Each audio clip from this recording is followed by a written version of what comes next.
It is Oscar season.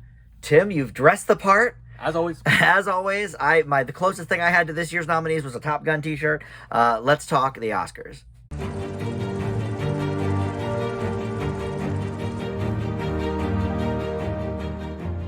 Hey guys, Dan here. This is Dan Reviews It, and our annual, now this is I think the third one we've done in a row. The annual Will They Win, Should They Win? Oscar Predictions Cast. I am Dan. With me is Tim. Tim, a pleasure. Yeah. This is our third one. I don't know. We should actually be keeping track of who's right on more of them, but we'll find out who the Oscar goes to on. Do you have the date? Yes, it is March 12th. It's going to be Sunday, March 12th, hosted by Jimmy Kimmel. It is, I believe, at 8, or maybe that's the pre-show. Maybe it starts at 9. Who knows? But it's on ABC. And this year, I think, is going to be a hot show because there are a lot of up-in-the-air categories that we're going to talk about. We're not going to go over everything, but we're going to go over the major 9. All 4 acting, directing, best picture, the 2 screenplays, and then we like to throw animated in there because it's fun to watch. But it should be an interesting show. Hopefully we don't have a Will Smith slap type incident. Move past that, and talk about just the nominees and all of that stuff. And we've seen all of these movies except Triangle of Sadness. We're going to go see tomorrow. So I will put in the comments when I post this if we feel that Triangle of Sadness should win something or will win or whatever based on after we watch it. But other than that, everything else we've seen, some of these have been pretty hard to track down this year. Yeah, we were going to film this after we watched it, but it's like it's 3 hours. 2.5 hours, 3-hour movie, and it's a late show. We're like, let's do it. So, yeah, let's do it the day before. All right. So, and I have at least one snub for every category, which I don't think we had last year either. Some of those categories were like cut and dry. But I came up with snubs, and of course, our rules here are if we snub something, we have to then say, okay, this should replace whatever and sort of take something out. And then who will win the category in our opinion, and then who we think should win. Yeah, and like for me, I have a snub for everything except for original screenplay, which Triangle of Sadness is nominated for, and I can't remove that. I can't judge that yet, and I couldn't really think of that many. I think that's one of the most solid categories. Yeah, it's pretty solid, and it's hard to think of like, is this like? I think it's original, but sometimes it's not original. I know. Well, what was it? Whiplash, right? Yeah. When it as adapted because he wrote a short story about it or something, a paragraph. In my opinion, I think there's only 2 of these that we're going to talk about that are slam dunks. This will definitely win. I don't know if we have the same in mind, but one of them is Best Animated, and Tim's going to tell us about that. Okay, so where's Animated at? There we go. Animated nominated, we have Turning Red, Guillermo del Toro's Pinocchio, Marcel the Shell with Shoes On, Sea Beast, and Puss in Boots: The Last Wish. So the one that's going to win is Del Toro's Pinocchio. For animation alone, it's probably the best stop motion I've ever seen. I have some issues with the story and the pacing. I think it's a little too long. I got a little bored in the middle, and then like some other things like took me out of it as well. Personally, I like Marcel the Shell with Shoes On better as a movie. If I was voting, I think I might vote for that, but I'd have to look at just the stop motion animation of Del Toro's Pinocchio is very stunning. So are you going with that as a should win, or you still would say Marcel should win? I probably would say that Pinocchio should win. Animation's a tough category because you're not only grading the movie on the whole, you're grading the style and the specific animation and all of that. And there's a lot of, like you talked about in your thing, that like, should Marcel the Shell with Shoes On be even nominated? And then I looked into that too. And there, in the past, this is going to be the first nominated hybrid animated movie ever. In the past, they've had ones qualify, like Alvin and Chipmunks 2, but they're not good movies, so they didn't get the nomination. So they don't call it 2. What is it? The Squeakquel? The Squeakquel. Okay. Yes. So this and Shipwrecked. This I don't think that one got or qualified. I don't know. They had from the list, like maybe 8 or 9 hybrids that counted. Mm-hmm. So I always thought they didn't Yeah, qualify. it just turned out none of them were good enough to Yes. be So nominated. I like that fact, but I do think should win and will win is Pinocchio. I do have a snub. Okay. I think Lightyear was an amazing movie, and it should have been nominated. I take out Sea Beast. I thought Sea Beast was a great movie. It was pretty good. It For was a movie nobody even saw. I thought it was really good, and the animation was pretty good for the most part, but I think the Sea Beast weren't that great. That was right. You remember my review. That was my least favorite part of it. That's like they were very simplistic, and they kind of took you out of it a little bit. If they put a little bit more effort into the Sea Beast animation, I think it would have been amazing. But that I would take that out. I mean, honestly, I put Lightyear above Puss in Boots as well, but the lowest one is Sea Beast. For me. All right. Well, I'll make it quick because it's an echoing. Anybody that watches my channel knows I gave Del Toro's Pinocchio an A+, one of my few of the year. I think this should win. I think it will win. And I agree with your snub. Lightyear, I thought, was a great movie. It was a great new take on a character that we sort of knew, and this is the origin of. I'm with you on the Sea Beast. I think if you're going to swap Disney for Disney, I wasn't a huge fan of Turning Red. I know a lot of people liked it. But I also would put Lightyear above Puss in Boots as well. Yeah. I thought other than Pinocchio, and if we were counting Chip and Dale, Lightyear was probably my favorite animated of the year. But yeah, I guess I'll take the Sea Beast out for the same reason. And you mentioned Chip and Dale. I would have actually counted that as another snub. Like, I feel like that's a hybrid. Yes. But they decided to put it in for Emmys. It didn't qualify because it went for the Emmys. Yeah. And we talked about it when we did the Emmys that we were like, oh, hybrids don't count. But turns out they do. They do if it qualifies. So maybe if they decide to put it in that category. It has to meet certain qualifications, like 75% have to be animated and the main character. Well, and the Oscars a couple of years ago, or I don't know who decided it, but there was a rule that said if you I don't know if it's the streamer itself that submits or the production company or whatever. If they decide to submit it for Emmy as a TV movie, it cannot be an Oscar consideration. So that's sort of why Chip and Dale didn't make the cut there. All right, so let's move on to the screenplays. We have the adapted and the original. I think we both kind of like the original screenplay lineup, so let's start there. You've got Banshees of Inisherin, Everything Everywhere All at Once, The Fabelmans, Tar, and Triangle of Sadness. All of those are up for Best Picture, too. Yes. Usually, I don't know if we get a whole screenplay category. Usually screenplays where they'll kind of throw a movie a bone that maybe got snubbed elsewhere. So in that vein, I don't necessarily have a snub per se, but I think if they wanted to maybe branch out a little bit from some of these, they could have nominated either The Menu or Babylon. I didn't love Babylon, but it got a lot of buzz, and I think the script was one of the better things about it. But I don't know that I would take any of these out, and of course we haven't seen Triangle of Sadness, so I wouldn't really count them as full-on snubs, but to throw something into the mix that isn't already nominated for like 10 things. I think this is a Banshees of Inisherin category. I think it will win, and I think based on it being my other A+ movie of the year, I think it should win. I just love that movie, but I don't know. I mean, this is another one where it's like, this could go to The Fabelmans very easily. It could go to Everything Everywhere All at Once very easily. I don't think it's going to go to Tar. And then for adapted, we've got All Quiet on the Western Front, Glass Onion, A Knives Out Mystery, which is the only nomination for that film, I believe. Living, Top Gun Maverick, and Women Talking. I have for this one, I think Women Talking will win. I think it's probably going to be the only category that it wins, so they'll toss it a screenplay bone. I would say should win here is either All Quiet on the Western Front or the one I'm going to really give it to, Glass Onion, A Knives Out Mystery, which I didn't like quite as much as the first one, but almost. And I think you'll hear it echoed a little bit more in my snubs. And my snubs for this category, the easy one to take out is, and I'm wearing the shirt, but Top Gun Maverick was a lot of things. Big blockbuster. Yep.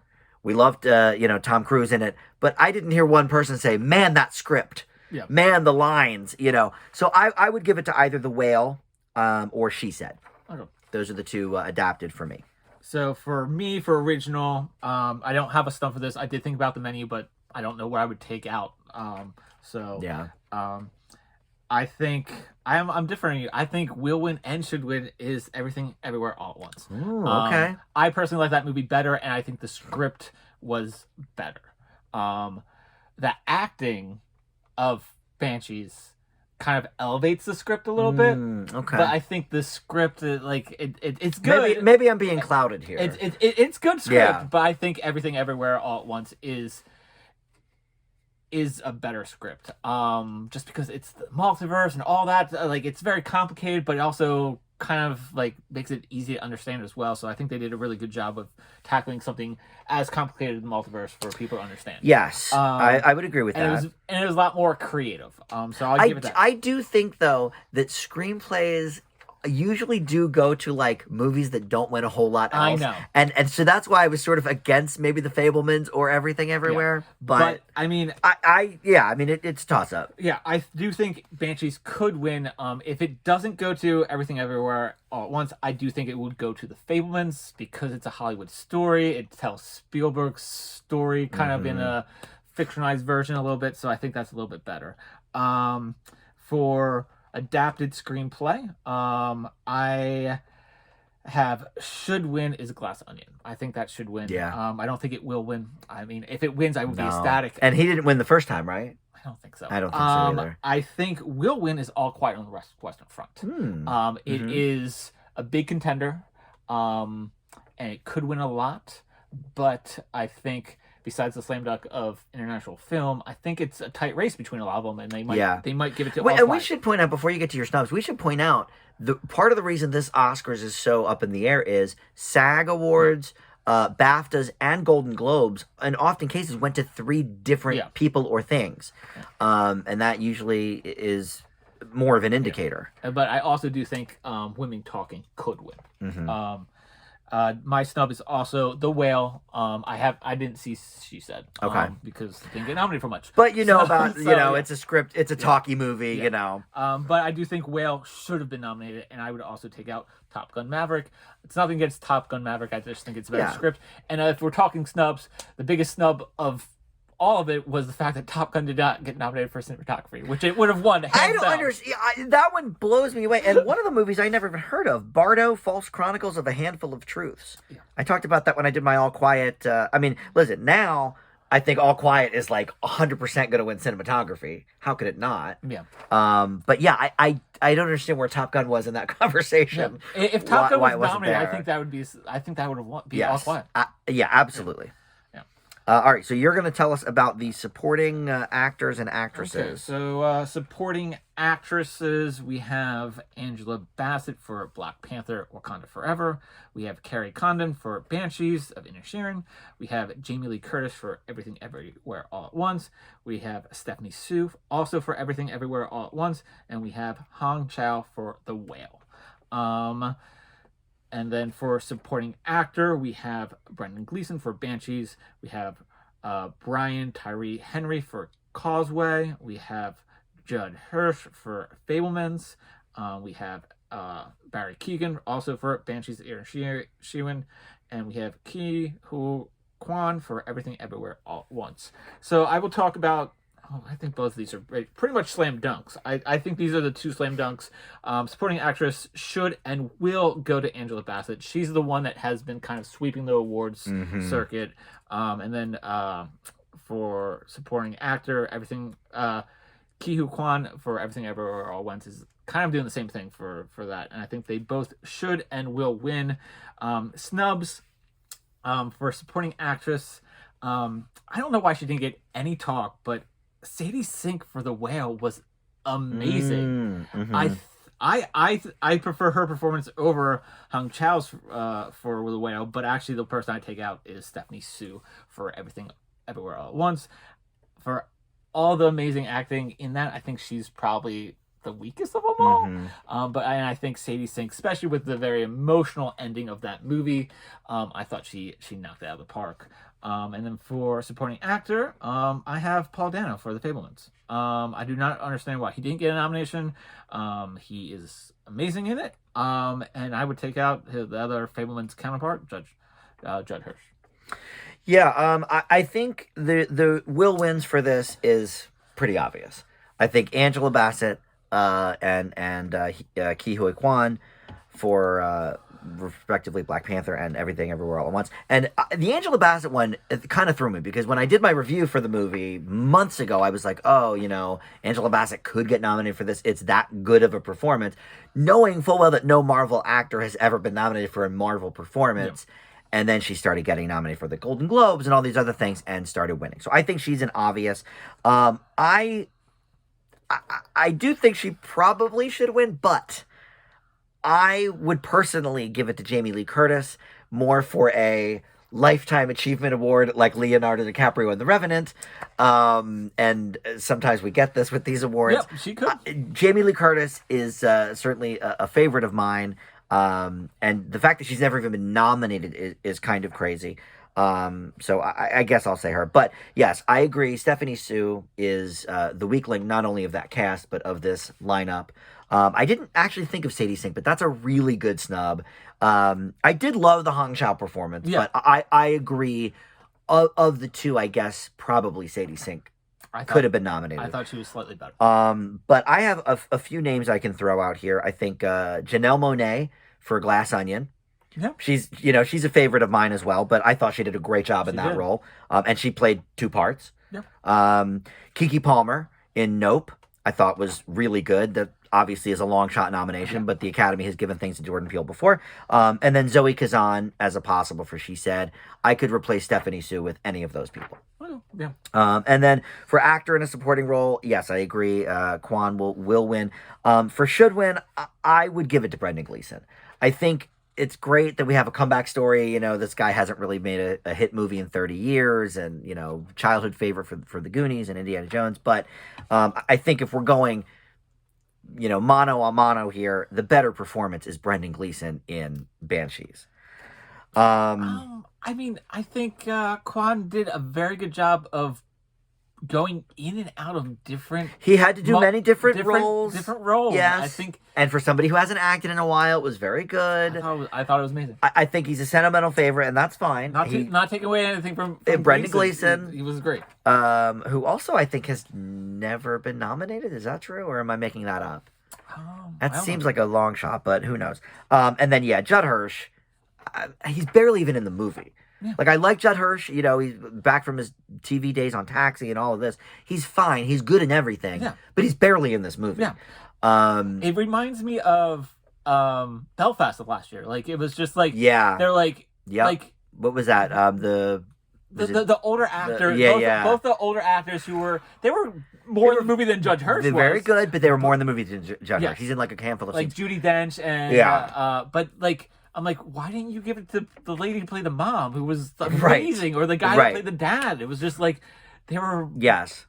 So I put Seth Rogen as a snub because I had Paul Dano in leading role because I didn't quite know, because they never do kid actors. So I didn't know where Paul Dano should have gone. But I would agree, Paul Dano deserves over Seth Rogen, over Judd Hirsch. Yeah. I can't believe, after the year he's had, because he was the Riddler in the Batman, which was a pretty good, off-kilter performance for a superhero movie.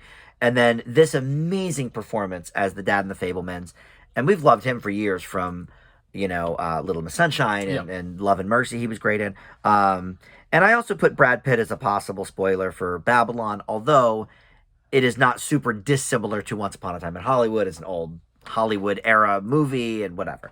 But yeah, for sure, Paul Dano, if he considers supporting, is a big snub. Yeah, I also thought about Seth Rogen as well, that he could go in there as well. Yeah. They're both amazing. All right, so let's move on to the leading performances. We will start, I guess, this time with, let's do the same order, because I think actor is very contentious. We're going to talk about that one. Actress is Cate Blanchett for Tar, Ana de Armas for Blonde. The only reason Tim watched that movie, it got nominated. He avoided it for so long. By the way, I print out the, and we talked about this last year, I print out the Rotten Tomatoes version of the list, and this is the only one that has a rotten score next to it.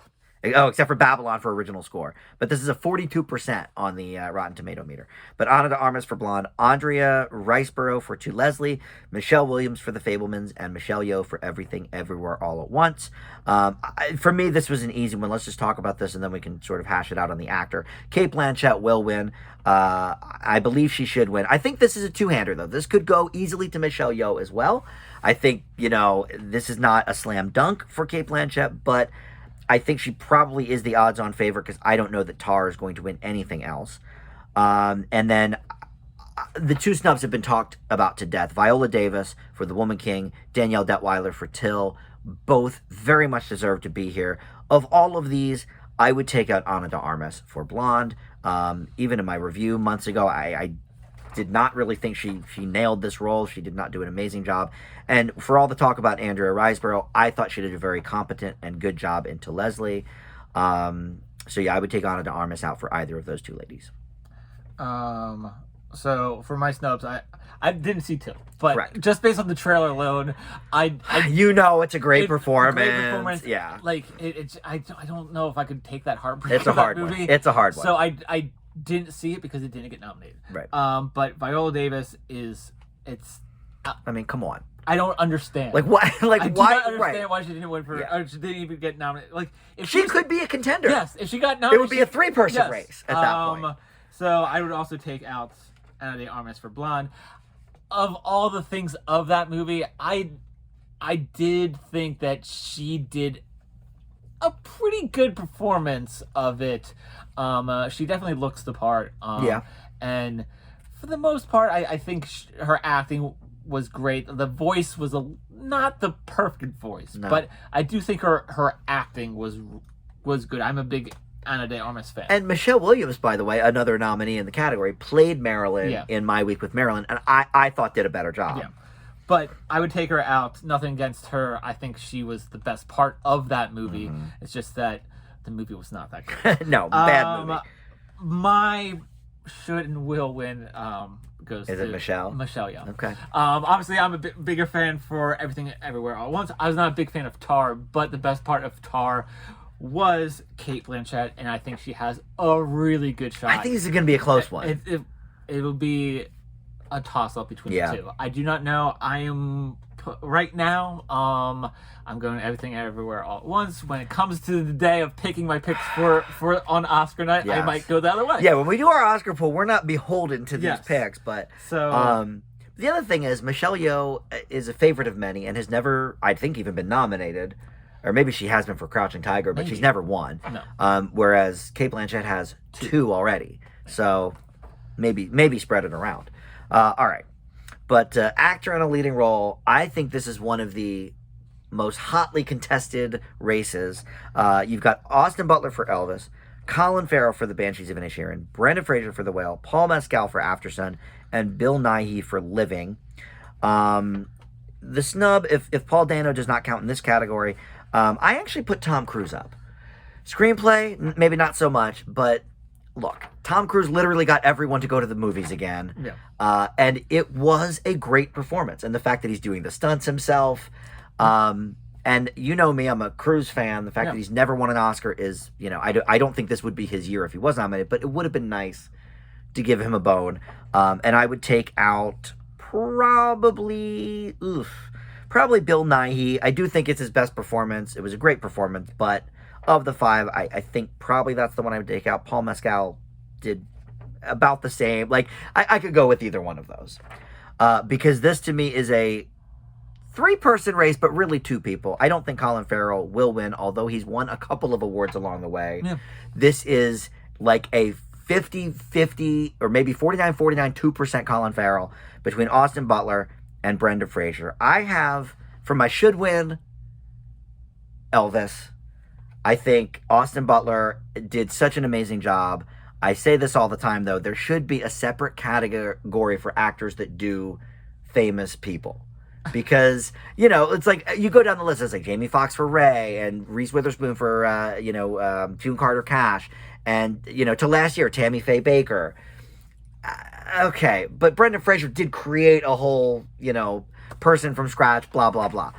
But I don't know. I'm so... this was my hardest one. I and I think Austin Butler will win just because I had him for should, so I said let's do both. But I don't know. What are your thoughts on Best Actor? So my snub, I have Gabriel Labella from Fabelmans. Oh, The kid. that's okay. Well, we know they don't ever nominate kids anymore. Kids, but I do think. But much like Belfast last year, which you mentioned, yeah, great performance. In a great movie. Yep. I would take out Paul Mescal. Out of the 5, They're kind of neck and neck for me, him and Bill Nye. Like they both did fine, very good. I actually really enjoyed Bill Nye. Okay. I thought he was amazing in Living. After Sun, I thought he was okay. Almost. Yeah, After Sun is one of the 3 movies I have not yet reviewed on my channel, but I watched it the other night. Yeah, you're probably right. Paul Mescal probably isn't as good as Bill Nye. I thought maybe it was a tougher role to play, but I thought the subject matter of After Sun was the more gripping part of it than actually his performance. I can agree with that. But I know you got The Whale, right? I do have The Whale. Yeah. Because you hated Elvis. Well, we know that. I was not a fan of the movie. Yeah. How about that performance, The though? performance is amazing. I do think that it is between him and Brendan Fraser. Yeah. I have a could win for Butler, but I think should and will win will be Brendan Fraser. But it's very close. So close. Yeah. I think... And I think Butler won the BAFTA, right? But he only won the Golden Globe because Brendan Fraser has a beef with the Golden Globe. So that you can't even really say, well, Butler won. Yeah, but with an asterisk.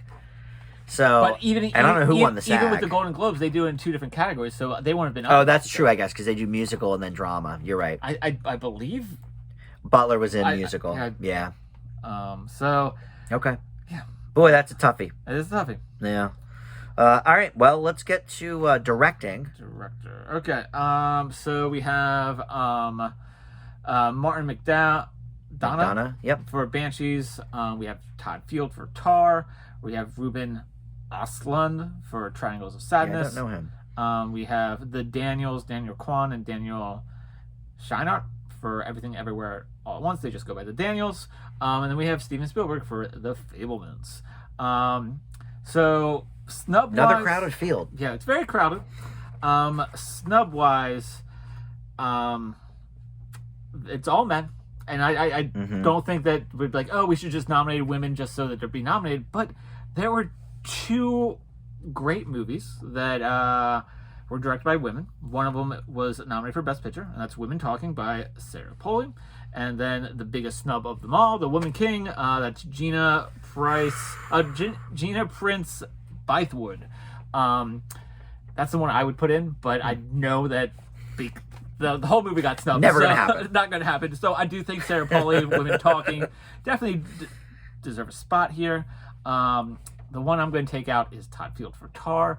I just don't think Tar is an okay movie in my opinion, but I don't think he made that many creative decisions with the directing. The biggest thing he did was the 10-minute take uncut talk. Yeah, it was pretty solid. Other than that, I don't think there was we've seen things like that before. We've seen things like that before. I just don't think there was that many creative shots for the most part. It was very, but I do think with Women Talking, deciding to put it in kind of almost black and white, but not black and white. Yeah, it was very muted colors. Muted colors. Yeah. There was some very creative shots, some very beautiful shots, and then Woman King was amazing. So I think both of them deserve a spot over Todd Field for Tar. And of course, we can't say about Triangle of Sadness. It might suck. We don't know yet. I do not know about Triangles of Sadness. We don't know. So I cannot talk about that at all. But who do you think's gonna win? And who do you think should win? We know. Okay, Everything Everywhere All at Once should win in your mind. Is it going to? That's what I have. I have Everything Everywhere should and will win, but I think Spielberg for Fabelmans could win. I mean, yeah, he's a dark horse for sure. He's a dark horse. He could get in there. He didn't win last year for West Side Story, and he should have. Don't remind me, Tim. But Hollywood, the Academy loves movies about Hollywood. Yeah. And this is a movie about Hollywood. I mean, The Artist won. Yeah, The Artist won. Argo won, which is sort of about Hollywood. And in a Argo roundabout would have way. won Best Director if he was nominated. Correct. But he did not win. Correct. He wasn't nominated. So I think he could win. I mean, obviously, all these movies are nominated for Best Picture, so Yeah. So it could go to any of them, and I think they all have somewhat of a chance. But those would be my top two. Would be Everything Everywhere All at Once and The Fable Ones. Okay. Before I give you my directing, I did want to mention one thing about actor that I think Austin Butler might have in his favor.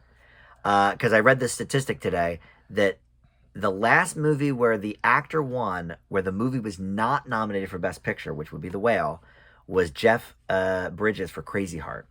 So we're about 15 years out. So maybe that means it's due, but that is interesting that I thought, okay, well, that might tip it just a smidge in Austin Butler's favor. But actresses win in the... Well, that wasn't part of the survey, so okay. I would have to look that up. Because Probably, yeah. Because Renee Right. Zellweger for Oh, you're right. Judy, Judy was not nominated. that was definitely not nominated. Nor did it deserve to be.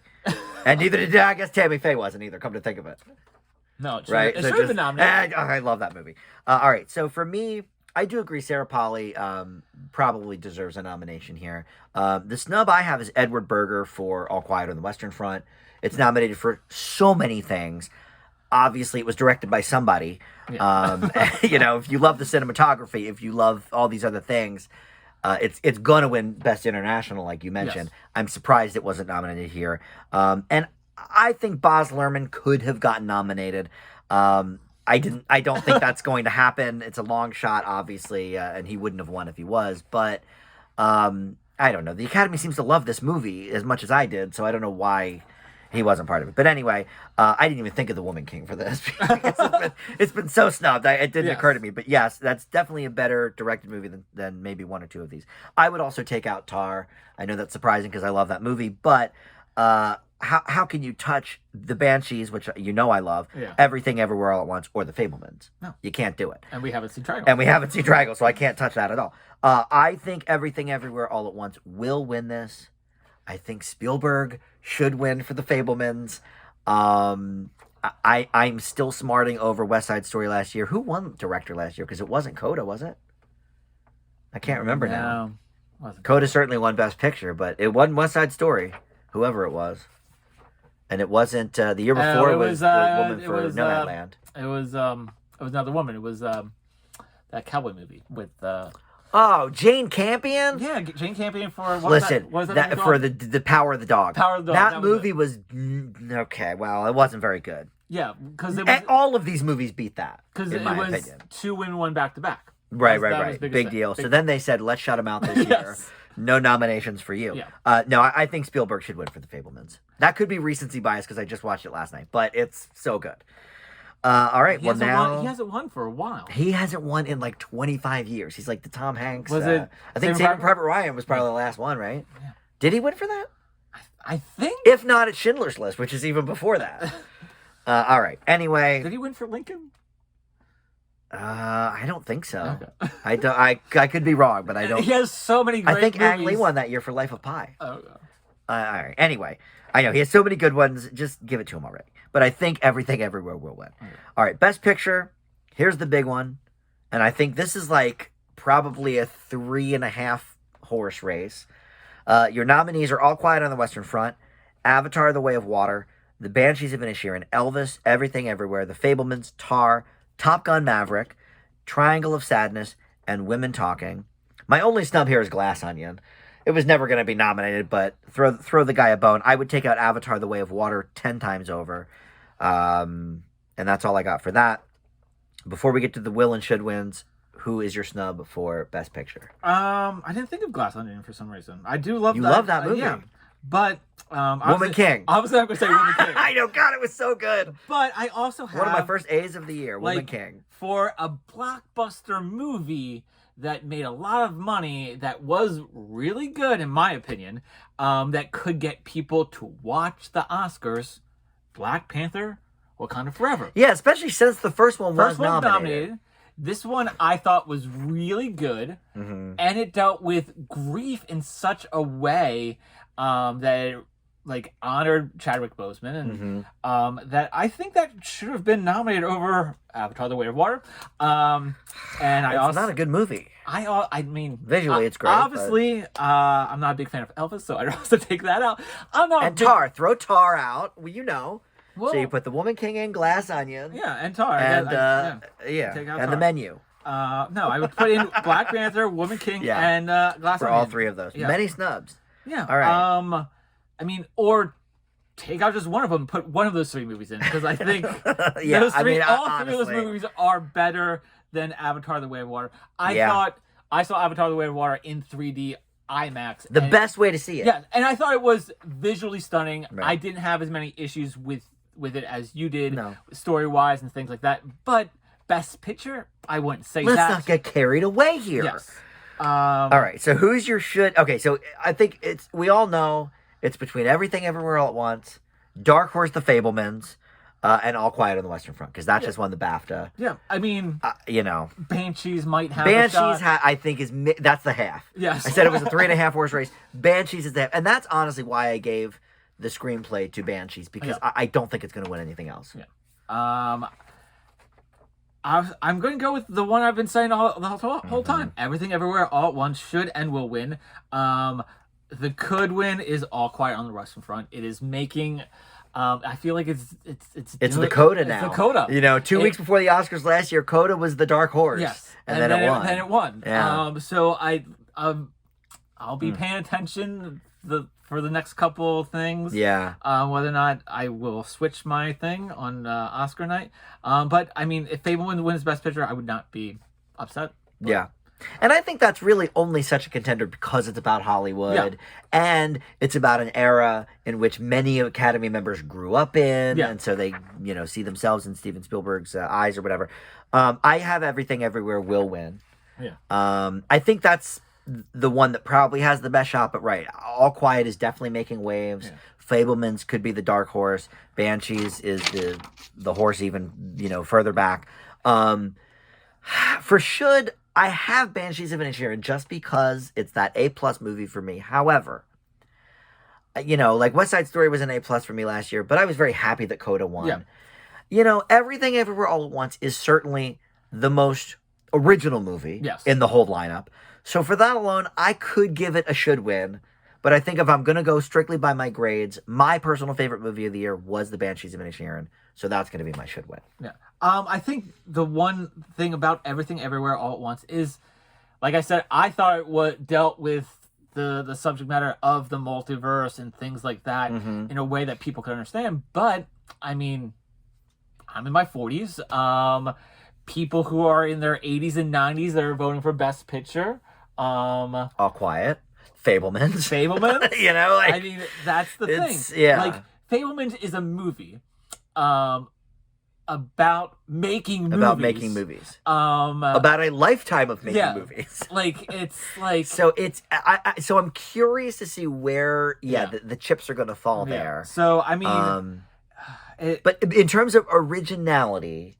And I will admit this, certainly, even over Banshees of Inisherin, Everything Everywhere All at Once is the most original picture of the year, for sure. But originality doesn't doesn't always win. It doesn't get you to the dub. It helps with Coda sometimes. Well, that wasn't original. Well, she was hearing and the family was deaf. But I mean, it was original having deaf actors play deaf roles and focusing on deaf family. I would give that. But when it came down to it, it was a family movie. Yeah, it was a family movie. I guess we've seen that before. It was a good-hearted family movie. Yeah. And I think everybody could relate to that. And it was during the pandemic. Everyone wanted to pick me up. And some of those movies, of the pandemic. Yeah, okay, but still, some of those movies, every year it's like all these. That's the other thing. Like, I don't know. If I was voting, I don't even know that I would pick Banshees of Inisherin. Like, I love it, but every year it's the depressing movie that wins. Yeah. Everything Everywhere All at Once it really is, it's everything. It's every kind of genre. And I talked about that in my review. It's a family movie. It's a comedy. It's, action, martial arts, drama, certainly.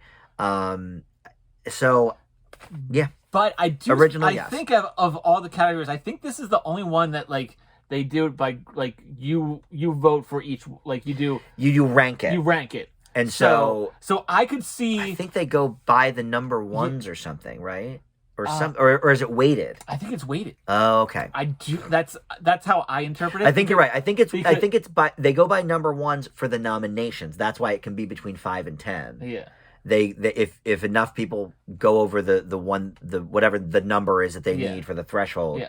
But you're right. I think it's weighted. Yeah. So more people are going to have Everything Everywhere on their list probably than any other movie. Yeah, but I do think people who don't understand it could be like, I don't understand the movie. Yeah. I give it 10th.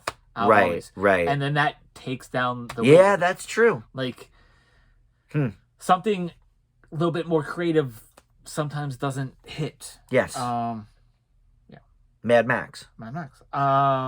So I mean, okay. For that alone, I mean, people could just give it a Top Gun Maverick. And that would be the real dark horse. Yeah. Oh my God, if Top Gun Maverick wins Best Picture, that would be bizarre. I mean, but I don't think that's going to happen. It made bajillions of dollars. It literally saved the theater industry. We got it. People loved the first one. They went and saw it. So those people who went and saw it, some of them are the voters. That's true, but think about the Fabelmans. It's every Steven Spielberg movie. It makes them think about E.T. and Saving Private Ryan and all their favorite movies. Jaws. So I mean, but although it's great, Fabelmans is better than Top Gun. I will say that. So I mean, I think that's the of all the other movies that I'm like, I don't think Women Talking really has a shot. No, I don't think Tar has a shot. I don't think Elvis has a shot either. No. Nope. That's the Blind Side or Hidden Figures one. Yeah. Where it's like they nominated it because it was kind of. We haven't seen Triangle of Sadness. I mean, we don't know that one. We might change our opinion altogether with that. Yeah. Look in the comments for the Triangle of Sadness love. Yeah. I don't know. Listen, think Top Gun could be like this super dark horse that just like it's the Green Book. I know. It's the Green Book shouldn't have won. But it's that. But it did. That movie. No, I agree. Those people vote for. Maybe my should wins The Fabelmans. God, I love that movie. That's a good movie. It's a good movie. Again, I just watched it last night, so it's fresh in my mind. But all right, well, anyway, a tough categories this year. I think there's only a couple of locks: Del Toro's Pinocchio, and All Quiet for International, and probably cinematography. I think both supporting actors and actresses. The supporting is probably set in stone. Everything else, I think, is pretty up in the air, which will make for an exciting Oscar show. From what I understand, is original song goes to RRR. RRR, whatever. I haven't seen but people love that song. Apparently, that's the one that everybody loves. So and Gaga already won a couple of years ago for "Shallow." I think that's the lock. Yeah, that's probably true. All right. So anyway, March 12th is the show. If you're watching this before then, take our advice for what it is. If you're watching after, tick off and see how many we got right. Yeah. And we'll see everybody next year. We'll do the Emmys, of course, before that. Yeah. But yeah, thanks for watching, Tim. As always, thanks for joining. Yeah. Spoiler alert for the Emmys: give everything to anybody who's in Last of Us. Oh, Last of Us. Yes, we know that already. Oh my God, Last of Us is going to sweep all the drama categories at the Emmys. All right, thanks for watching, guys. We'll see you next time on Damn Reviews It. Bye.